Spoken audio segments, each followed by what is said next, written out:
dyspédien de cœur, qui est maintenant un vrai dyspédien, puisqu'il est arrivé il y a quelques années avec une équipe à type à venir de mémoire. Il dirige aujourd'hui dans le centre U12-19 une équipe, l'équipe IETO, qui a pour thématique accident, traumatisme et prévention. Je te remercie de ton intervention dont le titre est traumatisme et syndrome post-traumatique. Il y a quelques années, c'est quand même 12 ans, quoi. Donc ça commence à faire mine de rien. J'ai l'impression que j'arrive, mais en fait non, pas du tout. Je cherche ma... Voilà. On a mis... D'abord, je vous remercie de m'avoir demandé de parler, ça me touche beaucoup, ça me fait vraiment très plaisir. Je ne suis pas sûr qu'on ait mis la présentation au bon endroit parce que vous allez voir que ça n'a pas grand-chose à voir avec l'environnement. On l'a fait parce que les accidents, on range ça souvent dans l'environnement.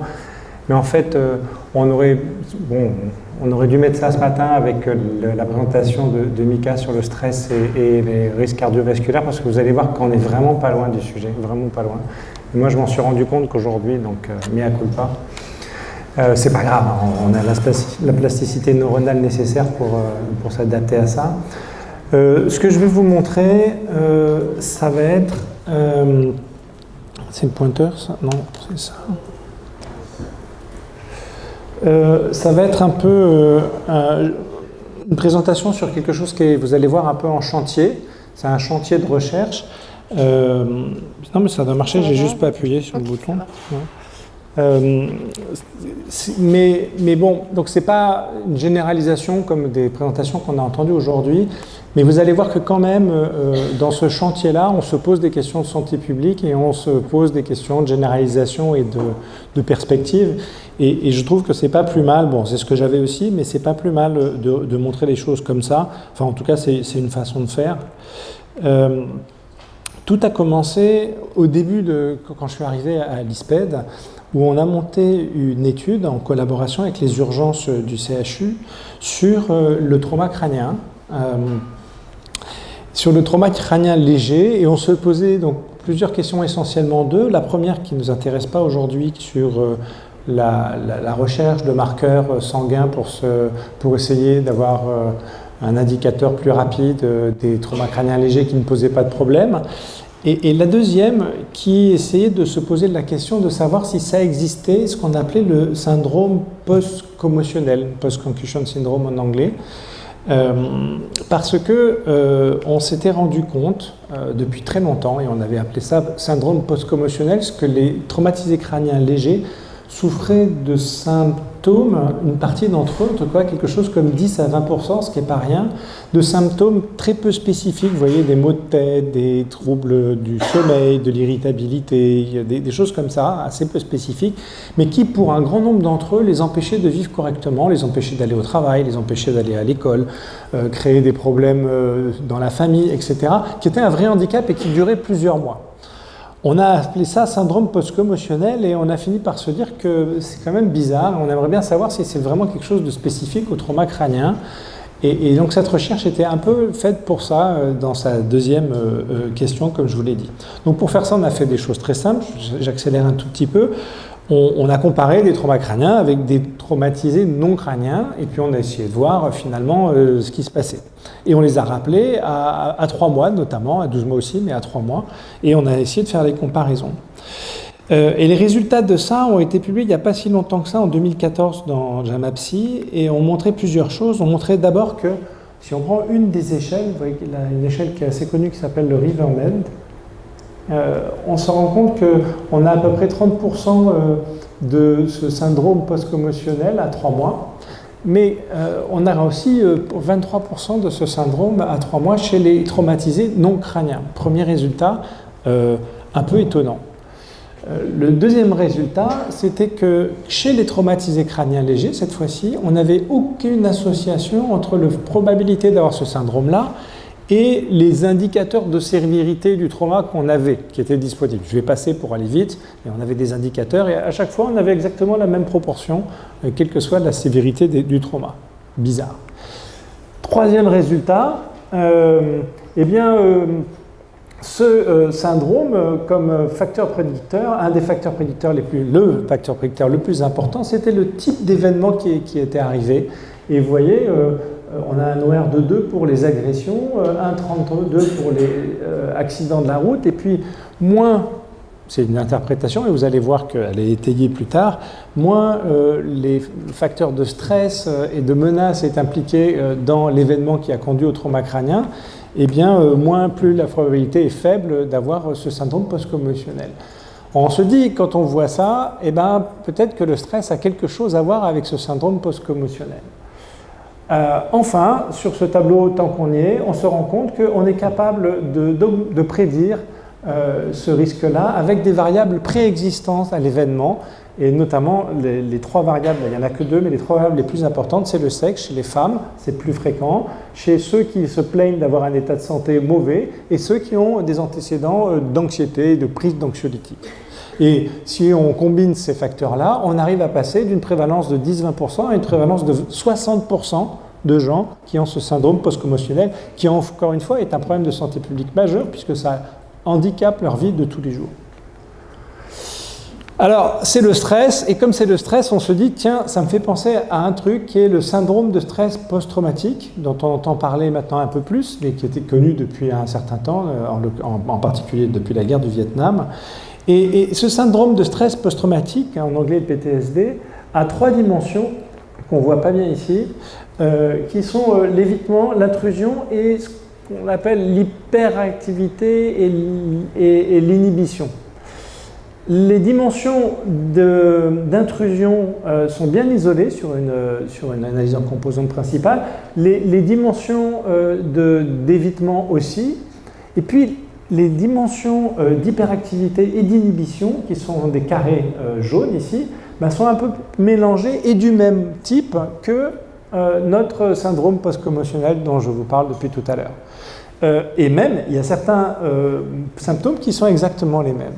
Et donc on se dit qu'il y a quand même quelque chose, le syndrome post-commotionnel a vraisemblablement quelque chose à voir, au moins pour l'une des dimensions du syndrome de stress post-traumatique.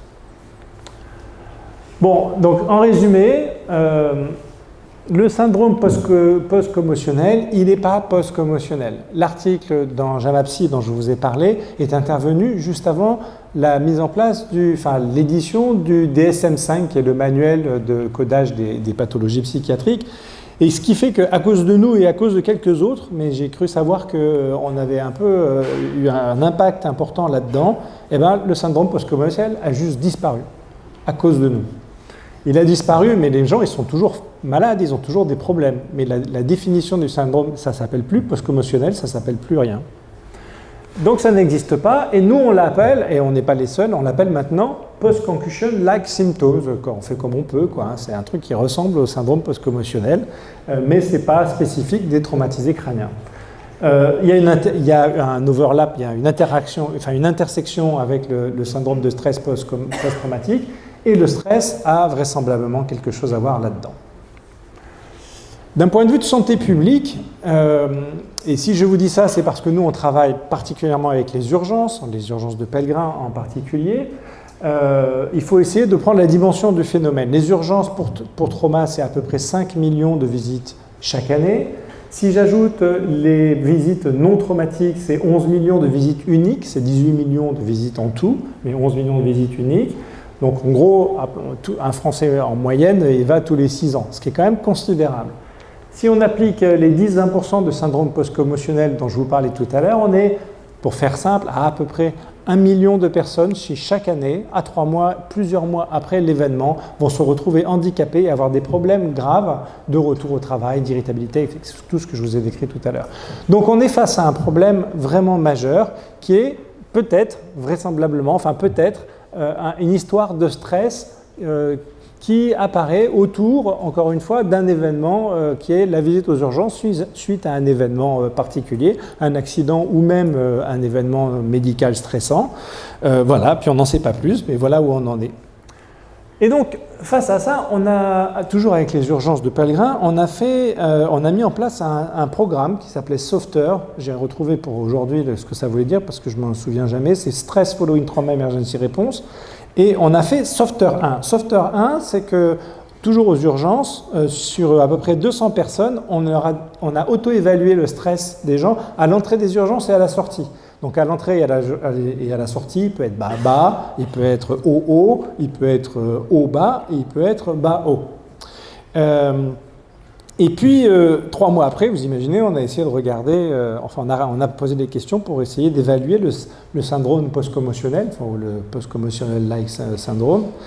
Et voilà les résultats. La PCLS, donc, est à 17% chez les bas-bas, elle est à 47% chez les hauts-hauts, elle est à 25% quand le stress était haut et devient bas. Ensuite, la 4e catégorie, il y a très peu de gens et donc c'est pas la peine de regarder ce chiffre-là, il n'est pas significatif et il ne faut pas regarder. Et si on regarde le syndrome de stress post-traumatique, on a exactement les mêmes résultats. Et quand on voit ça, on se dit, la façon dont le stress évolue au moment du séjour aux urgences, j'essaye d'être prudent dans ma façon d'interpréter ça, mais la façon dont le stress évolue au moment du séjour pendant les urgences a quelque chose à voir avec ce qui se passe 3 mois après. Je n'ai pas dit que c'était causal, j'ai dit que ça avait quelque chose à voir. Et voyant ce résultat, on s'est dit, et si jamais, par chance, c'était causal, est-ce qu'on ne pourrait pas essayer d'y faire quelque chose ? Et si jamais c'était causal, est-ce qu'on ne pourrait pas y faire quelque chose ? Et donc on s'est plongé dans la littérature, on a passé des coups de fil, on a réuni un réseau qu'on a monté, que Rachid avait monté et qu'on a enrichi de gens dans le monde qui se posent ces mêmes questions. Et on est tombé sur le CHU de Cadillac qui proposait de faire une psychothérapie qui s'appelle EMDR, Eye Movement Desensitization and Reprocessing, un protocole particulier qui est...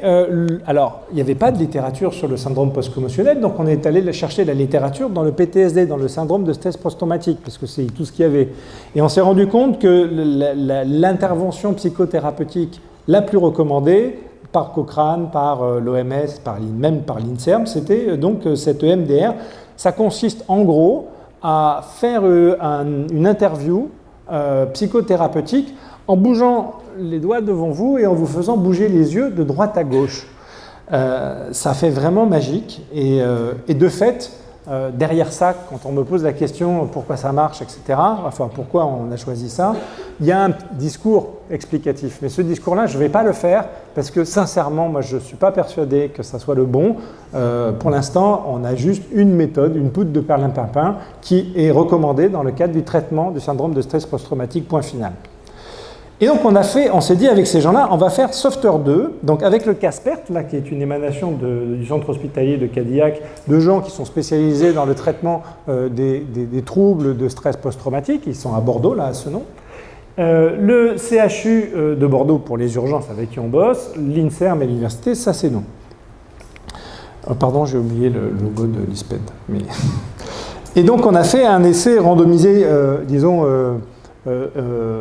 pilote, où on a fait 3 groupes, un contrôle, réassurance, 15 minutes avec un psy, et une séance de EMDR, ce qui n'est pas fréquent, et c'est original, personne ne fait ça, aux urgences, dans un box des urgences, en se disant que le stress induit par ce séjour aux urgences, eh bien, cette période d'encodage du stress dans les premières heures, on sait que ça s'encode dans ces premières heures, eh bien, c'est peut-être le moment d'agir. Et donc, pendant 1 heure, ces gens-là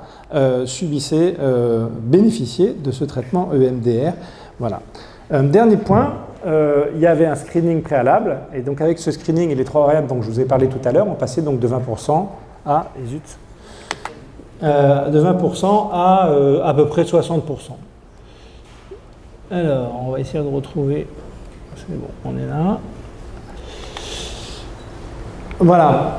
Bon, là, on voit rien, mais c'est pour dire que on avait un taux de rappel très très fort du style 95% et des tout petits effectifs, puisque dans les 3 groupes, on avait à peu près, c'est pas à peu près, on avait 34, 38 et 37 dans les 3 groupes. Je suis obligé d'aller un peu vite, je pense que sinon on va dépasser. Et voilà les résultats que ça a donné, à notre grande surprise quand même, il faut être honnête. Voilà le groupe EMDR, le groupe réassurance de 15 minutes et le groupe contrôle. Donc le groupe contrôle, comme je vous l'ai dit, on est à peu près à 60-70%. Et le groupe EMDR, on est à 17%. Et si on regarde le syndrome de stress post-traumatique, eh ben, on a des résultats aussi spectaculaires que ce qu'on avait pour le syndrome de stress post-commotionnel. Alors évidemment, il y a plein de questions qui restent sans réponse. Combien de temps ça dure? Quelle est l'évaluation au coût-bénéfice, l'acceptabilité, l'optimisation? On va y revenir, et surtout la reproducibilité. Et donc, quand on a vu ça, tout de suite, ce qu'on a fait, c'est qu'on a recommencé.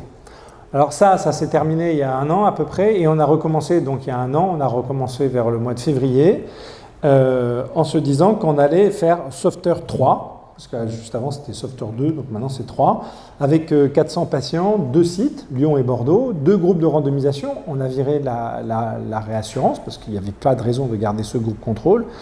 Et on a commencé ça, pendant 6 mois, on a fait les interventions et un suivi de 3 mois. Et ça se termine, alors quand je dis ça se termine, c'est pour le suivi à 3 mois, ça se termine en fin octobre, donc on aura les résultats en novembre à peu près de cette deuxième étude. Voilà. Donc il reste plein de choses à faire, en imaginant aussi que l'étude suivante va être un succès, parce que ça peut être aussi la confirmation de c'était complètement du hasard. Ça m'étonnerait, mais on ne sait jamais. Il reste plein de recherches en neurosciences à faire sur le MDR pour essayer de comprendre pourquoi ça marche. Et même si on ne comprend pas comment ça marche, pour essayer de l'optimiser, est-ce que c'est 1 heure qu'il faut faire? Est-ce qu'on peut faire ça en une demi-heure? Est-ce qu'on pose les bonnes questions? Est-ce que le protocole précis est le bon? Bref, il y a plein de choses à faire. Il y a une étude médico-économique pour savoir s'il faut mettre un psychologue dans chaque service d'urgence et combien on gagne en faisant ça, parce que le coût, notamment en consommation de psychotropes, du trauma et de ces syndromes-là est important. Et je vous rappelle encore une fois que ça concerne à peu près 1 million de personnes chaque année. Donc peut-être que c'est rentable, on pense que c'est rentable, mais il faut quand même faire l'étude sérieusement. Il faut faire des études d'implémentation. Et enfin, il faut essayer de comprendre quelle est la part dans le phénomène que je viens de vous montrer, puisque vous avez vu qu'il y a des gens qui sont bien plus susceptibles de le développer, et ça se sait avant que d'autres. Est-ce qu'il faut voir ce séjour aux urgences comme une opportunité de santé publique, comme un moyen de capter une population qui ne va pas bien pour faire en sorte que cette population aille mieux? Et quelle est la part du phénomène de déclencheur d'un stress péri-urgence, disons, pour lequel on peut faire quelque chose et pour laquelle cette méthode pourrait être efficace? C'est vraisemblablement une combinaison de ces deux-là. Ça ne me suffit pas de dire que c'est une combinaison. Nous, on veut savoir quelle part de l'un et quelle part de l'autre. Voilà, des exemples de ce qu'il faut faire dans l'avenir sur cette question de l'EMDR, mais vous voyez que l'EMDR, ça a l'air terriblement efficace et pour ce type de pathologie. Voilà, j'ai terminé.